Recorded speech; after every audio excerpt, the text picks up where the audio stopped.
Hello. In this episode of the As for Architecture podcast, architect, scholar and author Tom Spector discusses his book Architecture and the Public Good, first published by Anthem Press in 2021 and newly out in paperback this year. The book is a critical, philosophical exploration of the ethical foundations of the architecture profession and its role in serving the public. Confronting the persistent tension within architecture between artistry and public service, Tom argues that the discipline maintains an inaccurate concept of what the public actually is, arguing that the term is too often treated as a monolithic, abstract concept. Instead, Tom urges a deeper understanding of publicness, one that accounts for pluralism, participation, and the political nature of public space and infrastructure.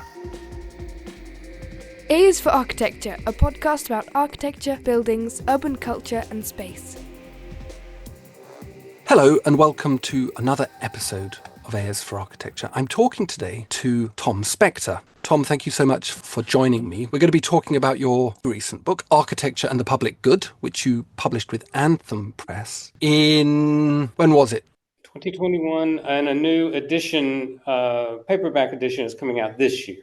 Oh, fantastic. Well, for an academic to go to paperback is nothing short of total victory. Before we get to that, Tom, would you be able to introduce yourself, please? Great. Yes. Again, Tom Spector. I am now a professor emeritus of architecture at Oklahoma State University, and author of several books on architecture. And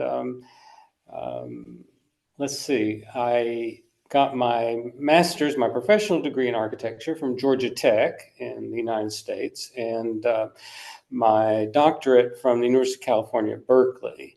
And also had the pleasure of doing a sabbatical at Clare Hall at Cambridge. And so in 2010, I became a life fellow there.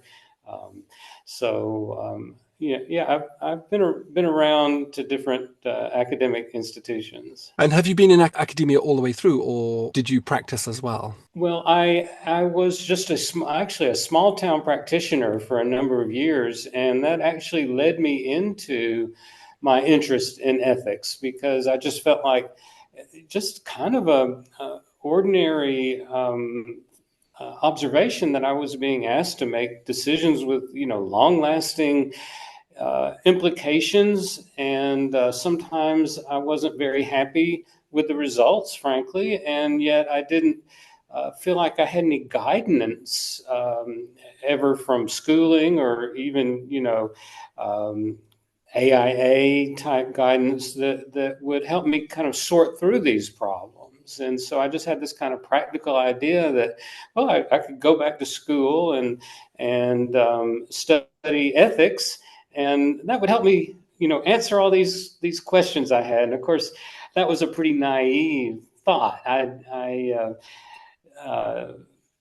discovered that, moral philosophy, or pretty much all philosophy, doesn't really solve problems. It helps you, if you do it right, it helps you ask better questions.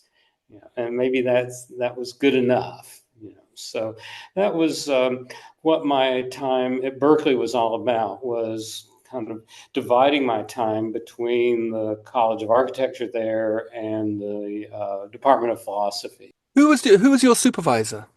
Well, in architecture, I had two people that were my mainstays. One was a Swiss gentleman named J.P. Protzen, who had studied with Horst Rittel, who I think is probably better known, and then historian Stephen Tobriner. But over in the philosophy department, I was absolutely thrilled to work with Bernard Williams and Sam Scheffler and Richard Walheim, and some people that were just absolutely stars in the philosophy side.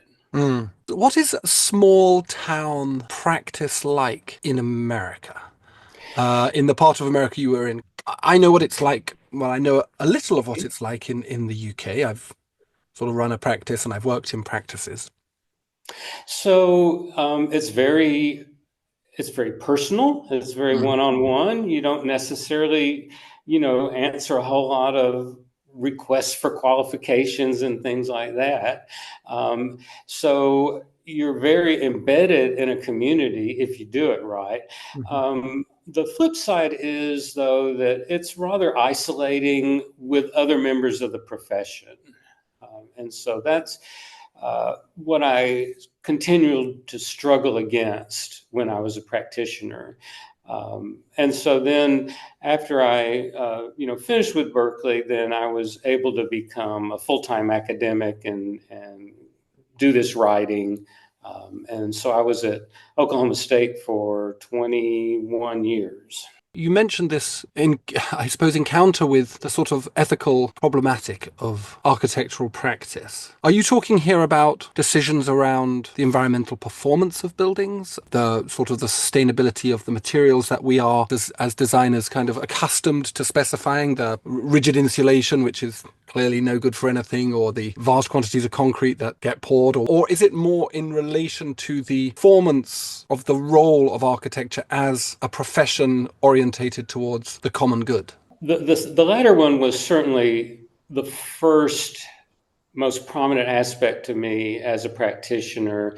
I don't think that I was even terribly aware, like in the early 1990s and in the 1980s, about concerns about architecture's impact on global warming and things like that. That came considerably later. It was more about who and what you serve and to what ends. Can you unpack that a little bit? What do you mean by who and what you serve? Well, let's just get back to just a basic intuition that every profession, if it's going to be justified, in an ethical way, has to serve some sort of public good. Otherwise it's going to be very susceptible to, say,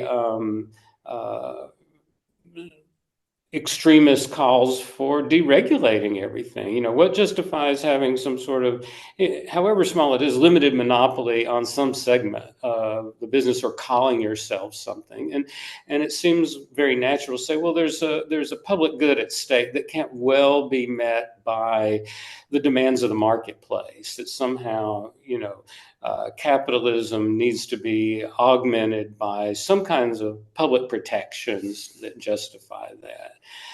So what is it that then, as a practitioner, I'm giving back or doing that isn't just, and not to minimize client service, but isn't exclusively client service, right?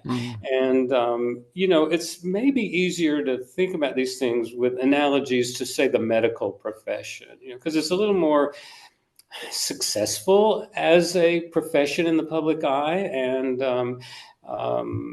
maybe even a little more clear cut what that public good is. And so that's why in architecture, I thought there was a point in writing a book about what's the nature of this public good, and of course it's irredeemably conflicted with the artistic component. That you're always going to have a conflict there, or at least a potential conflict that you have to be concerned with, because without the artistic component, it's not even architecture.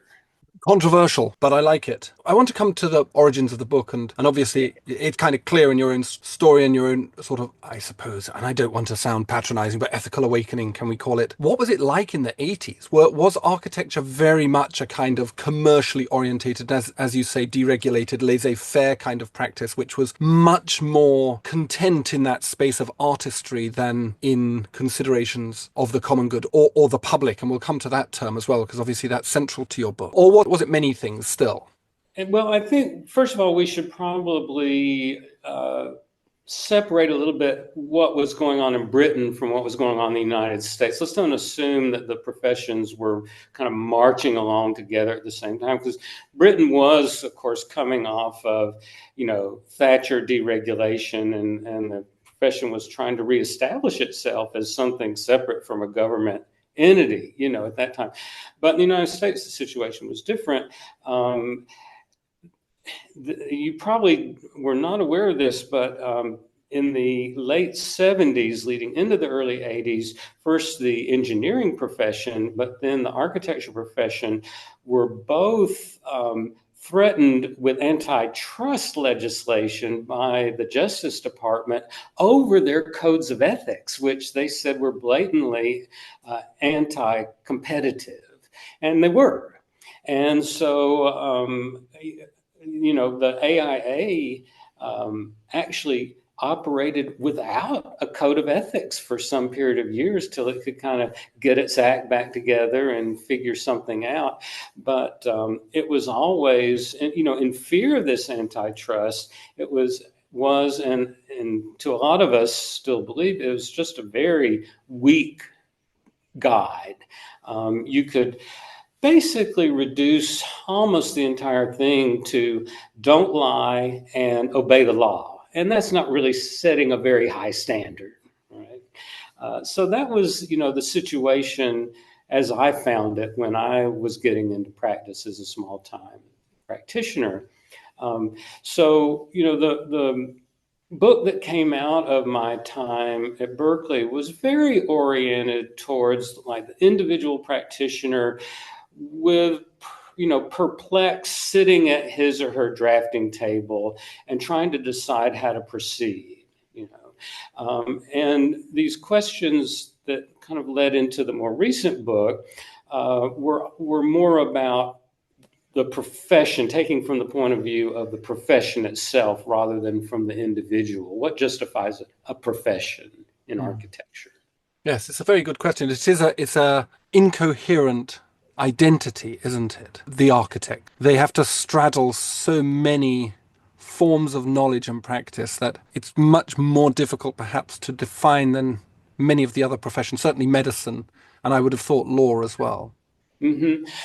I think, I hope incoherent is a little stronger of a word than I would use. It's conflicted for sure. I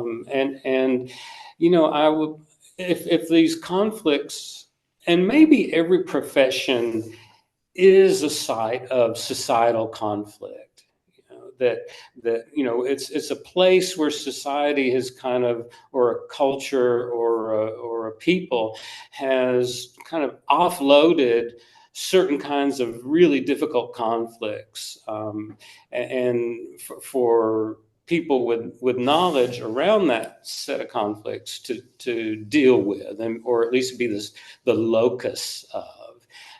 And so maybe to expect, architects to actually solve basic societal conflicts with buildings is asking an awful lot, right? But it's not asking enough to say, well, it's too difficult to deal with, so we're just going to ignore it and do our art. Right. So there's something in between there, between being, coming in as the saviors and just abdicating. Right? And so that's what I'm trying to find, is that intermediate place. Obviously, your book, Architecture and the Public Good, hangs heavily on this idea of the public. And you interrogate and kind of contest this idea. As I said in my notes to you, sort of challenge the vagueness of the public in architectural discourse. Yes. Can you talk to that a little bit? What is this vagueness? Thank you so much. Well, it's very easy to just think of the public as everyone, right? But then as soon as you do that, it's really unclear that everyone wants the same thing in their built environments. In fact, the opposite is mostly the truth, right? I mean, we could say, well, it's pretty easy to intuit that everyone doesn't want to burn to death in their buildings. Okay, but again, that's setting the bar pretty low, right? And so at some point, I finally came across the Structural Transformation of the Public Sphere, that watershed book by Jürgen Habermas, which was written in I believe, the early 1960s, but was not translated into English until, I believe, the 1980s. And anyway, he tells a historic story of our concept of the public, and that it's not, it didn't start off being everyone. It was people who were in the 18th century willing to basically argue with each other and on the basis of the better argument, come to some kind of decision. And then this concept of the public expanded over time, to include more and more groups of people, types of people. And so, we have this very expanded definition now, but it was never the government. And, it's quite clear that we need a public that can actually oppose the government from time to time. And of course, it's not the church either, which were, of course, the two main sources of ownership of everything into the 18th century, the king and the government. So the government was something that, or the public, I'm sorry, was something that was able to oppose power. Right?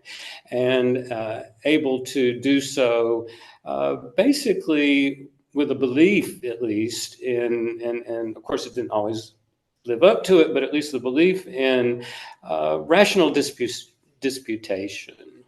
Okay? So it's self, and here's an extremely important part of what he describes, and what I buy into is it's self-organized. Right? So, for instance, a Rotary Club is a kind of public, right? But the Federal Communications Commission is not, right? Because government can't really effectively be critical of itself. Right? So that's where that idea came from.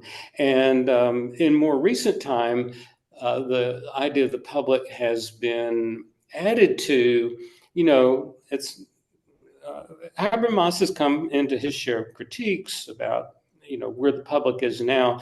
And I found the concept of counterpublics to be very useful as well. When you think of like the civil rights movement in the United States, for instance, was a very prominent counterpublic, which used the logic of the public to oppose certain aspects of the public itself, as well as the government. Right, and to try to change public opinion with that logic, but not claiming to actually act for everyone. Does that make sense? Yeah. Okay.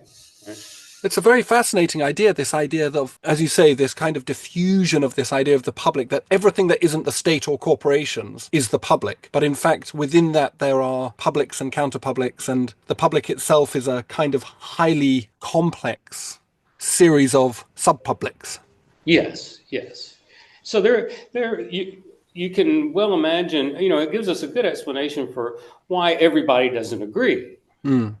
So if we're getting back to architecture now, if we're saying, well, we're here to serve the public, mm-hmm. right? Well, it's either then your concept of public service is either conflicted from the get-go, or else it's at a very low common denominator. So you can kind of take your pick there. And I, of course, have chosen to say, well, let's just wade into those conflicts. Let's let them kind of play out in architecture as a site for, rather prominent public oppositions of subpublics or counterpublics. What are the consequences of this vagueness in architecture around the concept of the publics? Yeah. Is there, professionally, practically speaking, in terms of the discipline of the delivery of buildings, but also perhaps spatially, formally, aesthetically, like how do we note this? Well, the first thing I would want to say, Ambrose, is that you say vagueness. I'm more likely to say ambivalence. Okay. It might be an interesting discussion just to discuss that, but let's don't stop right there for now, at least. And I think that this ambivalence, comes from, the historical context out of which the professional practice of architecture emerges, in England, especially in the early 19th century. And, it was even then, if we take Soane, for instance, John Soane, he was very concerned about a kind of public good that architecture served, but not in any sense of the deep conflicted way that we're experiencing it today, because of course it had always been oriented by necessity to serve the aristocracy or an aristocracy. And that's pretty much all we learned after we learn about in architecture history, after we learn about serving the church, it's then serving the aristocracy. Mm-hmm. And, only later, the second half of the 19th century into the 20th century, do we start seeing civic organizations being commissioners of architecture and small government entities and, basically, bourgeois factions that can actually have the capital to or muster the capital to actually commission architecture. And if you just look at it, so many of the architects of that time in the 19th century, they were very ambivalent about that. They really felt comfortable with that aristocratic orientation because they felt like that was the best security for the practice of their art. Mm. So architecture, it seemed to me at least, wanted the benefits of profession without necessarily subscribing completely to the responsibilities.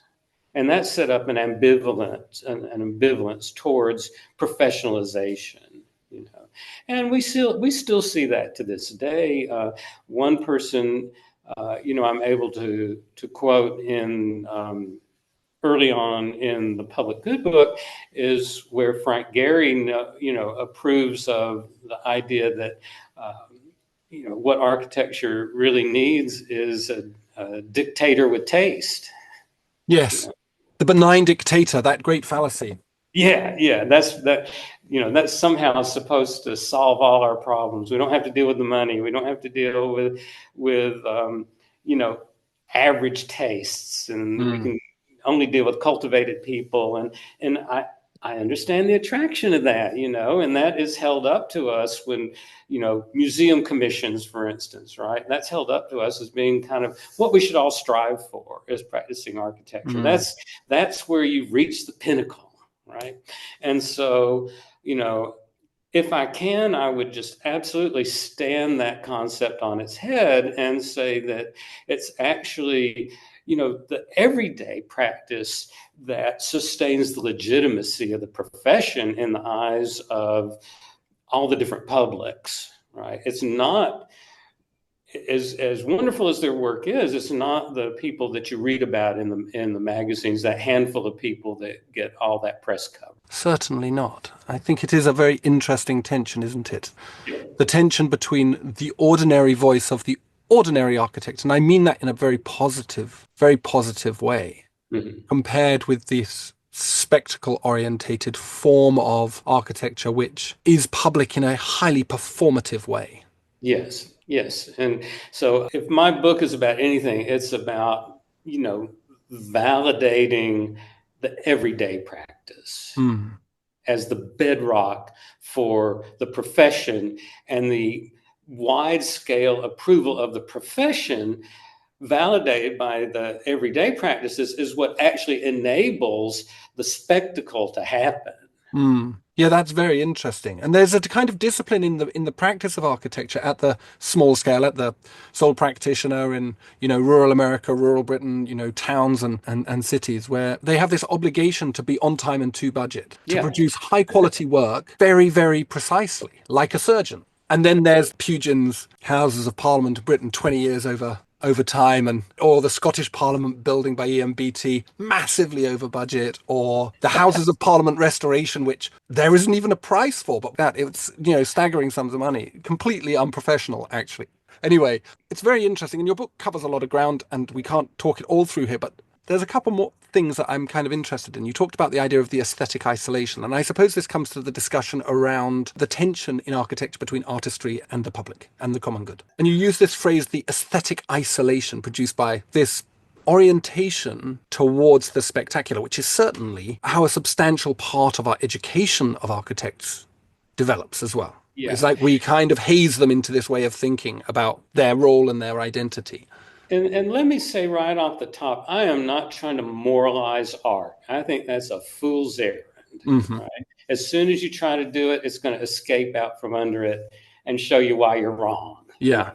So let's not try to say, what is art good for, right? It's just good. It's good as art if it's art. And but it leads, if you also want to be a profession, that's where the tension comes in. If you just want to be an art form, fine, right? But if you also want that, the job security, relatively speaking, of being a profession instead of just another of the visual arts, then you've got some things to answer for. And the problem is that the profession itself, or at least its professional organs, hold up relatively rarefied expressions of our art form as the pinnacle of what we should all be trying to achieve. And so that's where this idea of isolation comes from, right? As soon as an artistic expression threatens to become popular, it has to be left behind, right? Because it's no longer cutting edge. And you can see how that creates, just right off the get-go, how that creates a tension or an internal conflict. Yeah. Could you talk to that a little more? Just clarify that a little bit. So in what way? Well, again, art has its own trajectory, and I'm not complaining about that at all. But it always then seeks to leave behind what is well known and ordinary. Yeah, for sure. And we see this also in the architecture of perpetual newness that characterizes, the spectacular building. Yeah. But why is that a problem? And for art, that's fine, because fundamentally it doesn't really matter, because you don't have to go and look at art. But you do bump into buildings, even if you don't like them. Okay, well, where my complaint lies is that it creates a perception of self-blame for those that aren't doing that or aren't striving for that. And I think it's not only needless self-blame, but it's actually counterproductive in the profession itself. And because we need, as Jane Jacobs told us, we need our ordinary buildings. We need our pretty good buildings, right? That are not pushing all the boundaries of budget and aesthetic taste and that sort of thing. And there are other things we can put our creative juices towards besides formal manipulations and formal experimentation. I'm trying to get people to put their creative juices behind thinking about how they're going to reach the public and help differing publics join together or enjoy and benefit from their buildings. How might that work? So this is the last kind of question I sent you, and I'll come back to the one around the digital, which I think is a fascinating turn in our discipline. But how can architects more concretely identify these publics, particularly these plural and often conflicting publics? Right. And obviously there's a lot of media discourse around conflicting publics at the moment. In my real life, in the world that I encounter in my work and in the street, I don't see a lot of that. But in the media's representation of the public, there's these substantive conflicts. What tools do we have as architects now which will help us identify and engage with these publics What tools do we need to do this better?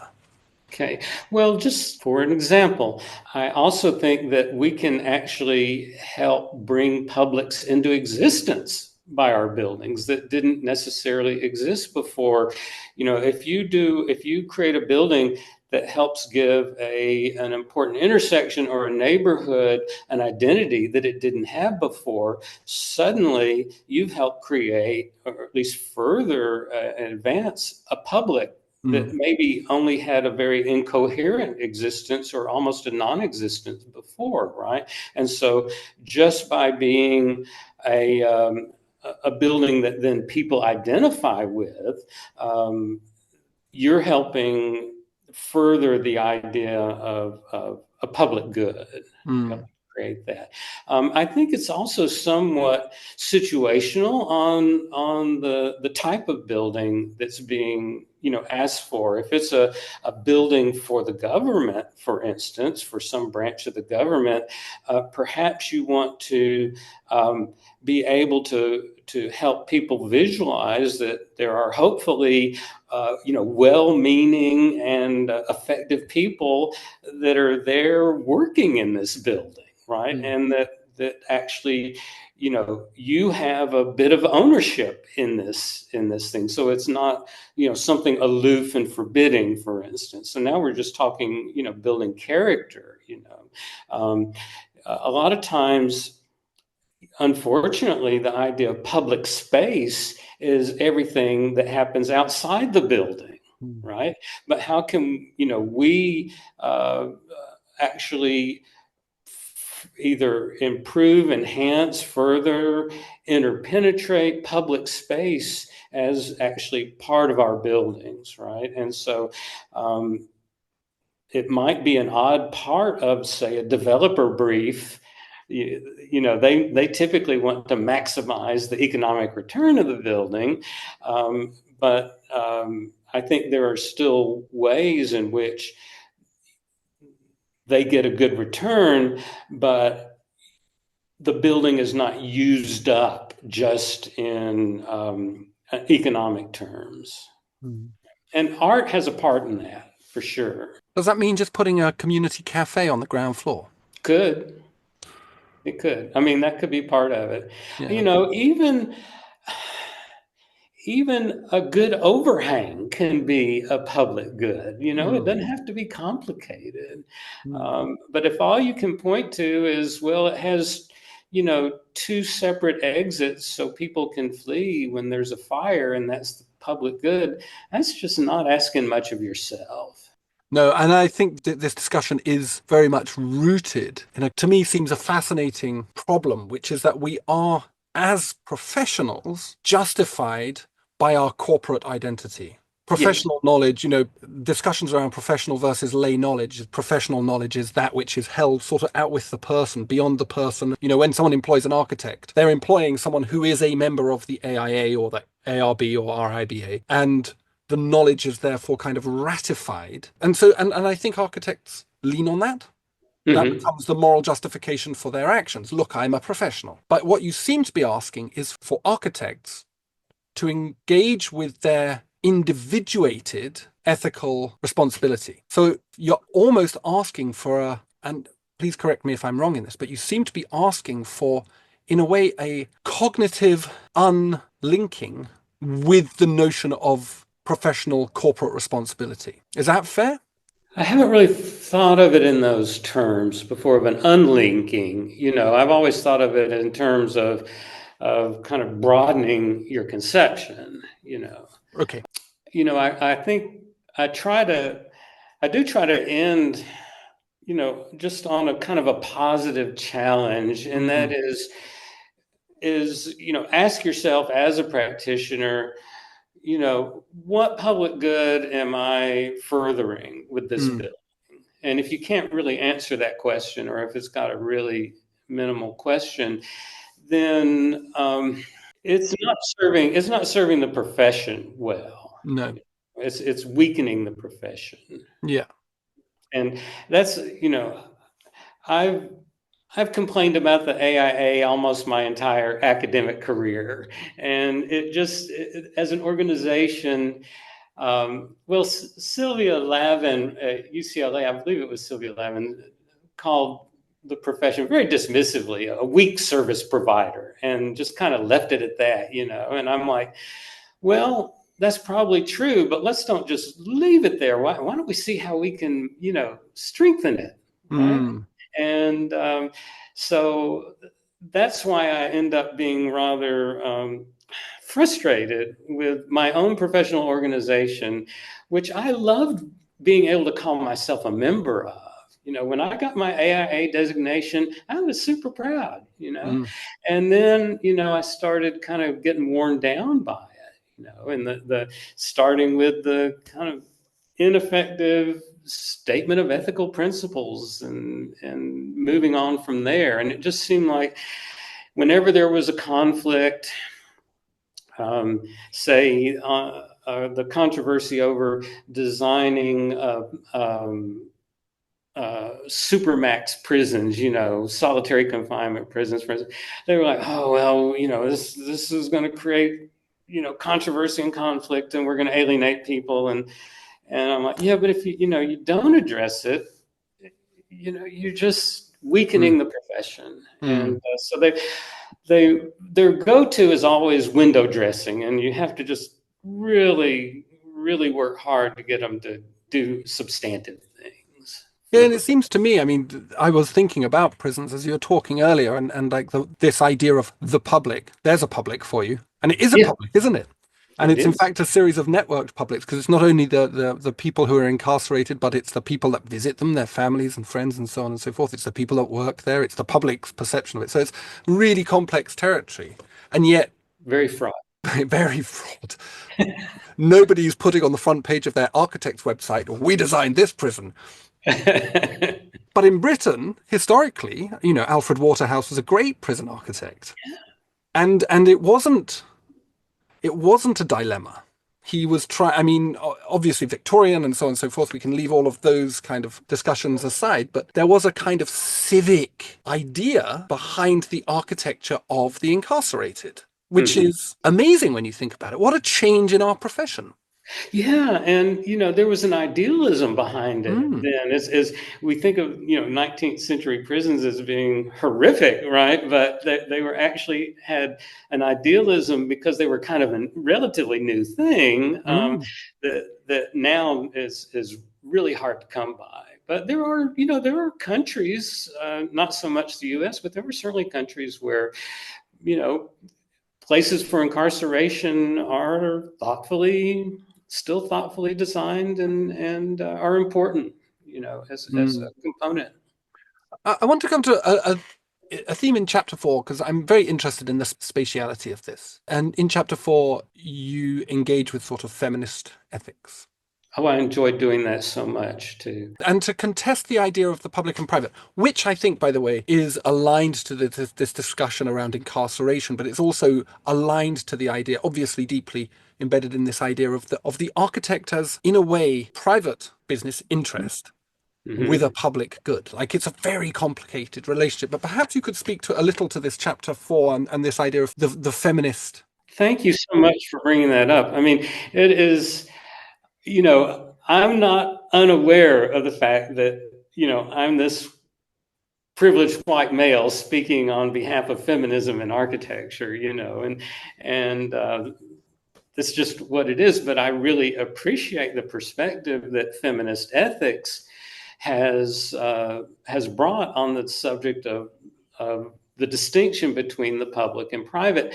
And there was a spate of books in the 90s that kind of tried to bridge, that were more about architecture and feminism. They weren't really engaging feminist ethics very much. But then that kind of ran its course. But I still think that nowhere has the idea of the importance of the private realm and the ethics behind it and how it affects all of society. Nowhere has that been better addressed than in feminist ethics. And so I really enjoy bringing that about. Do you want me to go into a bit of the background of where that came from, where those ideas came Yeah, from? for sure. Because I mean, you mentioned people like Nancy Fraser and Joan Tronto. Yeah, It yeah. would be interesting to understand this a little and what the critique was. Well, it had such an interesting beginnings with the work of Lawrence Kohlberg at Harvard, and he was um, examining or trying to develop the idea that your ability to reason ethically has a cognitive component, and that you have stages of moral development as you grow and mature. And I mean, I think there's something obviously right about that. That the moral reasoning of a 5 or 6 year old is not the moral reasoning of a 22-year-old or something like that. And you go through stages, but at least in his initial surveys that he did, and he had a team, graduate students from Harvard, including a woman named Carol Gilligan. Um, Women tended to do worse on these tests, on these surveys than men did. And she said, now, wait a minute, the women I know are no less ethical and no less able to reason than the men. They just come at it from a different point of view, which is that the typical women's experience is way more embedded in the private realm. And instead of this idea that ethics only happens in the agora amongst, independent men. And so, this whole idea of what she called the caring perspective was born, basically. And that's where all of this comes from with Joan Tronto and Nancy Fraser and that sort of thing. So, when you're talking about public and private and inside and outside, architecture is right there, right? And it's Mm. kind of shocking it hasn't been more closely developed as both, kind of an illustration or a symptom of these issues that they want to talk about, as well as a place to play them out and investigate them. So that's I would hope more comes of that, because I think that problematizing, as academics like to say, the boundary between public and private stands to have a lot of benefits. I wanted to finish on this one particular issue that you touch on in the book, which is the issue around the virtual and this idea of the emergence of the virtual space Mm-hmm. as perhaps something we might have agency within. But I think, for me, certainly seems deeply related to this discussion around, for example, the feminist interpretations of the boundaries of the public and the private. Yeah. I say that because I did a project at the beginning of the COVID crisis, and it was a small funded project looking at homemaking, unmaking and remaking. I was working with some scholars here at the University of Kent, and it was really interesting to start to interrogate, as we all moved online, where home was and how home was being deconstructed. But it did bring into interesting focus for me, certainly, this idea of the impact of the virtual on our notion of the public, and Yeah. therefore perhaps our role as architects in engaging with those spaces. Yeah.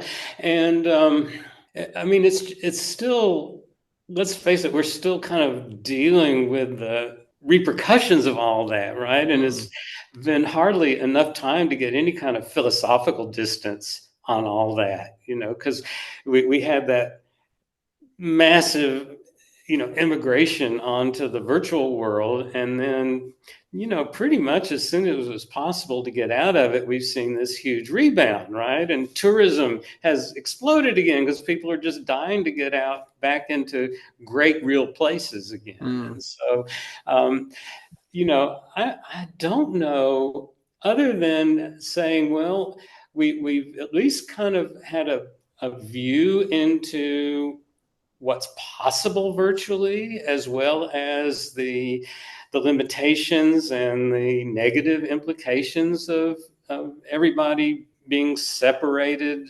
We had a massive experiment with at least a form of virtualization, right? We're going through yet another one with the crescendoing of artificial intelligence, creating virtual people and not just virtual realms. And but if anything, and I have a feeling this is too easy an answer, but we saw, as soon as it was possible, everyone get back off that virtual world. You and I are doing it here, but to go, tourism has just rebounded like crazy, right? And so clearly there's a desire not to be unfolding your lives in that virtual world.